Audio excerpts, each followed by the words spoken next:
Taïla Kave Papa m'a confié le midi lorsque nous avons retrouvé dans la chanson Wake Up. C'était un featuring de ces deux grands de la musique congolaise qui aujourd'hui font la fierté de la musique dans toute sa dimension. Comme annoncé, je retrouve l'invité de ce matin qui va nous parler de quelques questions importantes de l'heure. Il s'agit bel et bien de M. Papi Tamba. Il est communicateur au sein de la majorité présidentielle. Bonjour Papi Tamba. Bonjour. Bienvenue. Et rapidement, nous allons parler avec vous autour de la question très importante. C'est d'abord le fait que certains partis de la majorité présidentielle ne mettent pas sur le même angle d'onde. C'est le cas de la position que prend le MSR à l'heure actuelle. Qu'est-ce que vous pouvez nous en dire en grande ligne? Je n'ai pas la même lecture. Je pense que nous devons nuancer. Nous devons nuancer parce que il y a des éléments essentiels qu'il faut considérer pour faire partie de la majorité présidentielle, notamment les soutiens à l'autorité morale, qui aujourd'hui est encore président de la République, et puis c'est réclamer son appartenance au sein de la majorité présidentielle. Or, ces deux éléments essentiels ne sont pas vidés, ne sont pas viciés, en ce qui concerne la prise de position des MSR.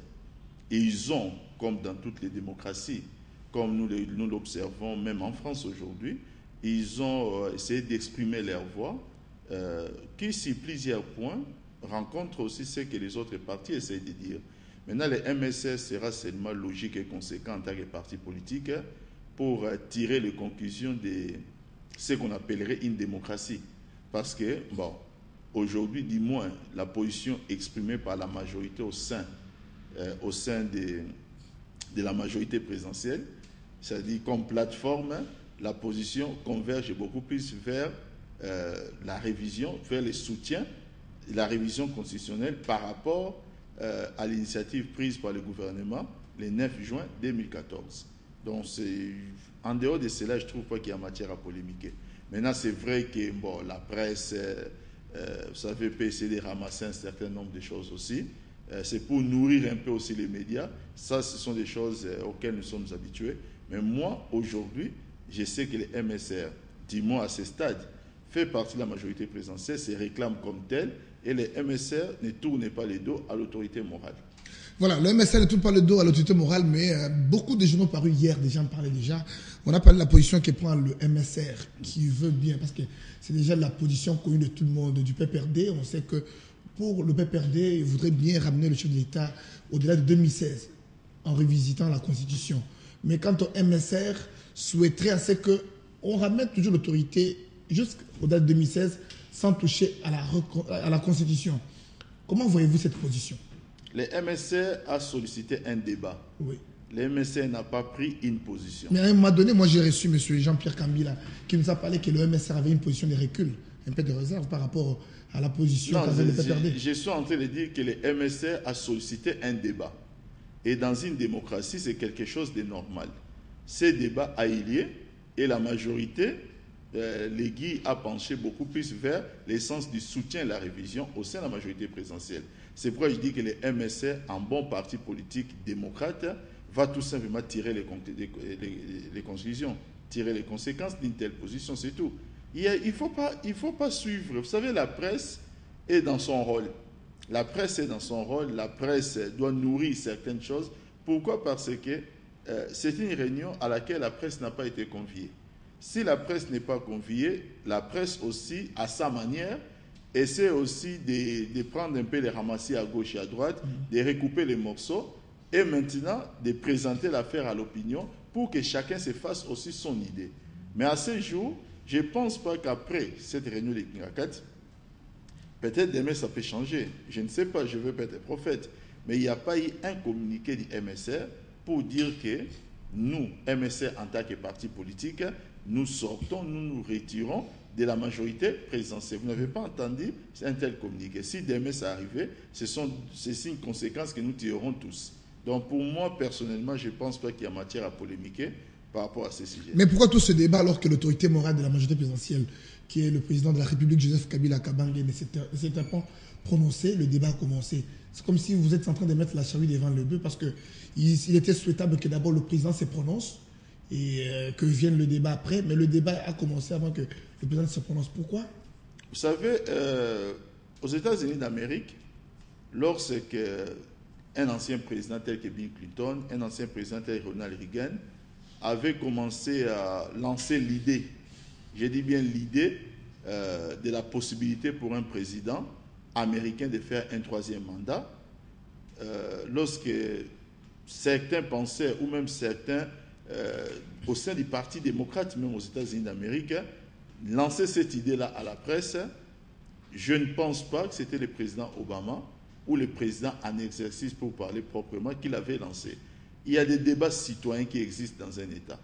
Tout Congolais, même vous en tant que journaliste, à un moment, vous pouvez revêtir votre casquette de Congolais pour commencer à réfléchir. Commencer à réfléchir par rapport à la mutation à laquelle nous pouvons observer au niveau du monde. Vous savez, aujourd'hui, il y a un élément qui doit faire réfléchir plus d'un Congolais. La RDC, un pays post-conflit, peut être comparé à un pays comme l'Irak, qui est aussi un pays post-conflit. Mais la réflexion aujourd'hui en Irak tend vers...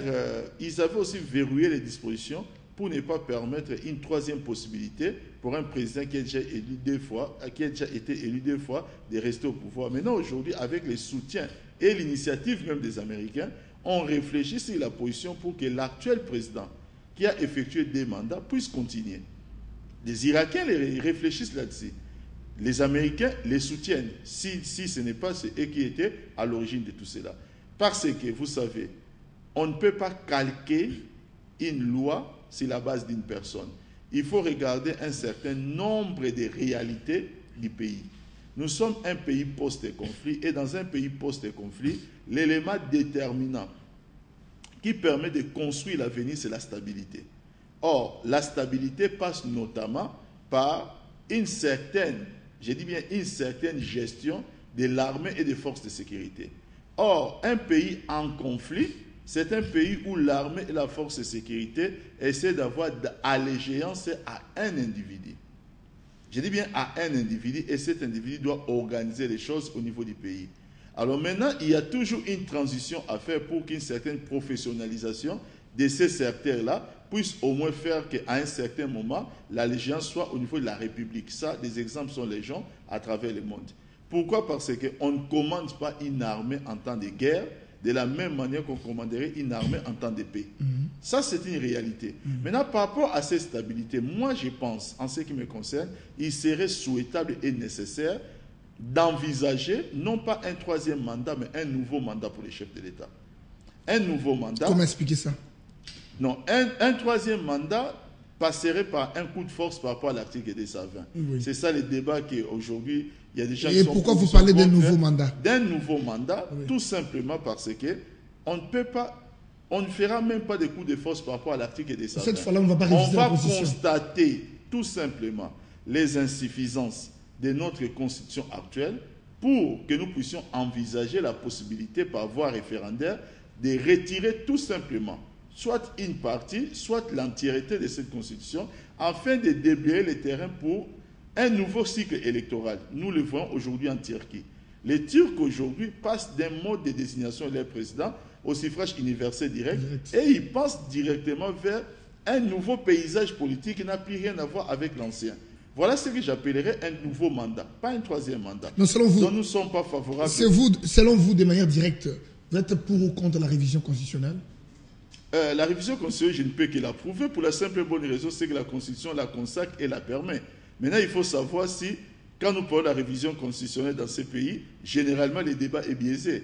On nous parle des dispositions intangibles et on nous parle des dispositions qui ne soient pas intangibles en mettant tout dans les mêmes lots. C'est pourquoi je suis en train de dire ceci. La Constitution elle-même prévoit la procédure de la révision, l'objet de la révision. En quel article? L'article 218 notamment. Que dit cet article? L'article donne l'initiative, je pense, à différentes institutions, bien entendu, d'avoir l'initiative, je dis bien l'initiative de la révision. Une fois qu'ils ont l'initiative, il faut passer à la ratification. C'est toute une procédure que tout le monde connaît. Alors, maintenant, ce que je vais soulever, c'est qu'il y a des dispositions intangibles. Et là, c'est un autre débat. Voilà pourquoi, pour ne pas nourrir inutilement un débat au niveau de la société, nous sommes favorables aujourd'hui pour que ce débat sur l'article 220 ne puisse même pas exister. Parce que, je suis en train de vous dire une chose. Prenons seulement un exemple d'un pays comme la France. La France aujourd'hui, depuis qu'elle est passée en République, elle a aujourd'hui 225 ans. 225 ans, la France a connu pas moins de 15 constitutions. Donc c'est une moyenne d'une constitution tous les 13 ans. Or, l'actuelle constitution de la 5e République, qui a été mise en place en 1958, n'a limité le mandat présidentiel qu'en 2008, de façon formelle dans la constitution, c'est-à-dire 50 ans après. Aux États-Unis d'Amérique, ils ont limité le nombre de mandats présidentiels à 163 ans après. J'ai dit bien 163 ans après. Parce qu'ils avaient tout simplement compris l'importance de commencer d'abord par construire les institutions pour qu'elles deviennent fortes. Mais les institutions se construisent par un processus. Parce que non pas seulement nous sommes un pays post-conflit, mais il faut regarder notre histoire. Nous sortons d'une dictature, d'une longue dictature de 32 ans. 32 ans, c'est 10 760 jours. J'ai bien 10 760 jours.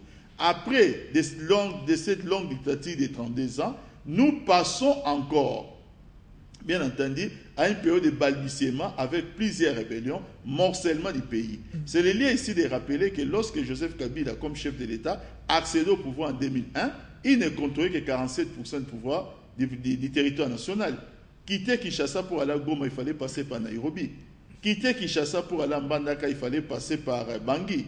Aujourd'hui, il contrôle les 100%, c'est-à-dire qu'il a gagné 53%. À quel prix? Les gens vont se dire qu'il est là depuis 13 ans. Et alors?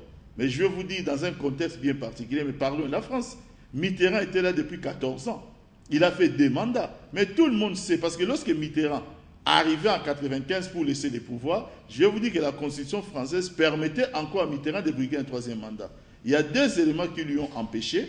C'était tout simplement la maladie et puis le poids de l'âge. Mais aujourd'hui, nous avons un président qui est jeune, un président qui a construit quelque chose, et nous pensons que ce président peut encore apporter l'espoir en termes de stabilité dans le cadre d'un nouveau mandat. Voilà, le point de vue était divergé autour de la révision constitutionnelle. Nous avons aussi entendu parler de Claude Machala qui disait, lui, voulait à tout prix qu'il y ait changement de la Constitution. Mais aujourd'hui, on revient à la révision constitutionnelle appuyée par l'article 118, vous avez dit. Je me dis, qu'est-ce qu'on peut retenir? La révision ou le changement? Non, écoutez, on retient le changement ou la révision? Non, ne faisons pas d'amalgame. Oui. L'article 218, je dis bien, limite l'objet, bien entendu, limite l'objet de la révision. Oui. Hein? Donc, nous devons être clairs là-dessus. Et quand nous le soutenons, c'est par rapport aux dispositions de la Constitution qui sont appelées à être révisées à la rentrée parlementaire, suivant, bien entendu, le Conseil des ministres du 9 juin 2014. Voilà. Là, c'est quelque chose qui n'a rien à voir avec les dispositions intangibles.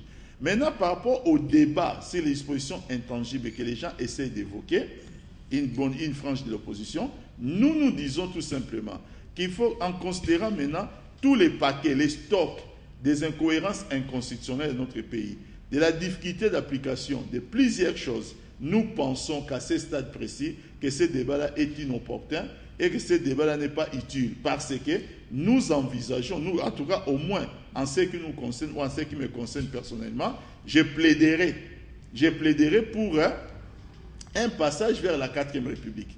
Un passage vers la 4e République voudra tout simplement dire que cette constitution-là soit rangée dans les tiroirs pour que nous puissions mettre en place un texte qui puisse répondre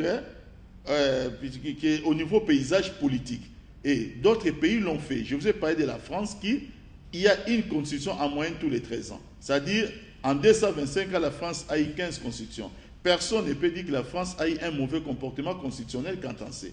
Donc, il est important de faire observer que lorsqu'un texte a été mis en place, qui était une transaction entre les différentes forces politiques en présence, que nous puissions par après constater 8 ans après qu'elle peut être biaisée au point qu'elle devienne même la cause qui peut conduire même vers carrément la mort de la nation. En plusieurs points, peut-être invitez-moi une autre fois, nous pourrions les démontrer. Aujourd'hui, nous disons que si nous devons envisager aller dans ce sens-là, nous sommes favorables pour qu'au niveau de la majorité présidentielle, nous puissions encore avoir un candidat qui s'appelle Joseph Kabila et que ces candidats, le cas d'un nouveau mandat, soient aussi élus par le peuple congolais. Donc, par-dessus tout, vous comprendrez bien que la décision appartient au peuple. Merci, monsieur Papi Tamba. Je rappelle à tout le monde que vous êtes communicateur de la majorité présidentielle. Avant de vous libérer, pouvez-vous nous faire la restitution en grande ligne de ce qui a été l'essentiel de la rencontre à Kingakat d'il y a 48 heures parce que la presse et tout le monde, beaucoup sont restés dans la spéculation, mais on n'a pas réellement la matière que vous avez traitée à Kingakati, parce que vous êtes communicateur. Pouvez-vous nous briefer en grande ligne? Écoutez, je pense que c'était une réunion des membres du bureau politique. Je ne suis pas un membre du bureau politique de la majorité présidentielle. Le communicateur, bien sûr. J'ai pas été. Non, c'était pas une réunion de communicateurs, donc j'étais absent. Mais vous avez quelque chose à dire? C'est une chose. Ça, c'est une chose. Et vous savez, quand vous avez quelques indiscrétions, ça ne vous donne pas le droit de les dire à la télé. Tout ce que je peux vous dire, c'est qu'il y a beaucoup d'engouement par rapport à ces sujets. Voilà. Voilà, beaucoup d'engouement, nous comprenons très bien. Là, on reste toujours dans la spéculation et puis on n'a pas réellement la matière. Parce que c'est une réunion qui s'est tenue en interne. Autre chose à dire, M. Papi Tamba. Ce que je veux seulement que le peuple congolais sache, c'est qu'un pouvoir qui détient, c'est un pouvoir qu'on ne confisque pas. Aujourd'hui, empêcher aux nombreux, aux millions de Congolais qui veulent voir la continuité et la stabilité à travers Joseph Kabila, leur empêcher cela par la volonté de quelques personnes, ça aurait confisqué le pouvoir du peuple congolais. Voilà pourquoi nous disons à ce peuple de revendiquer son pouvoir pour un nouveau mandat pour Joseph Kabila. Nous sommes favorables pour un nouveau mandat. Voilà, merci beaucoup Papi Tamba d'être venu à cette invitation. Nous espérons que prochainement, vous n'hésiterez pas à répondre aussi positivement à nos invitations. Je suis un serviteur de la République. Merci beaucoup. Je rappelle que je recevais pour vous Papi Tamba, qui est communicateur au sein de la majorité présidentielle. Rapidement, la rédaction nous propose notre proverbe habituel. On me dit que nous avons consommé largement notre temps. Nous sommes obligés de dire merci à l'équipe technique qui nous a servi à la prise de vue. Nous avons retrouvé Alain Mundolou qui a travaillé conjointement avec Cédric Mandjenga. Jacqueline Dekenya était de la partie. L'autre côté de la belle vitrée, Biembogos Moudongo a réalisé cette tranche d'animation matinale sous la bénédiction des cadristes Kadibwe. On vous dit merci. Restez fidèles à la télévision qui reflète Kinshasa et vous ne le regretterez pas. Bonne journée à tout le monde.